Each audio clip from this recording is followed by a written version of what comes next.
dalam kitab Daqaiqul Akhbar tersebut bahwa sesungguhnya Imam Anas bin Malik pernah berkata bahwa pada tiap-tiap hari bumi menyeru kepada manusia dengan 10 seruan.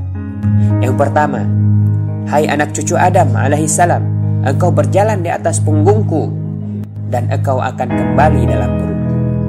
Yang kedua, engkau berbuat maksiat di atas punggungku dan ingatlah engkau akan disiksa di dalam perutku.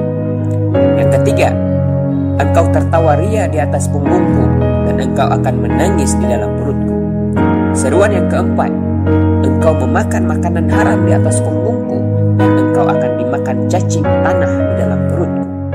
Seruan yang kelima, engkau menumpuk barang haram di atas punggungku dan engkau akan hancur di dalam perutku.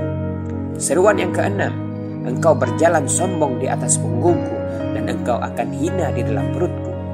Seruan yang ketujuh, engkau berjalan dalam terang cahaya di atas punggungku dan engkau akan tertimpa kegelapan di dalam perutku. Engkau berjalan ramai di atas punggungku dan engkau akan sendirian di dalam perutku. Seruan yang kesembilan, engkau berjalan dengan sukaria di atas punggungku dan engkau akan susah hati di dalam. Dan seruan yang ke-10, engkau bergembira di atas punggungku dan engkau akan bersusah hati di dalam perutku. Wallahu a'lam.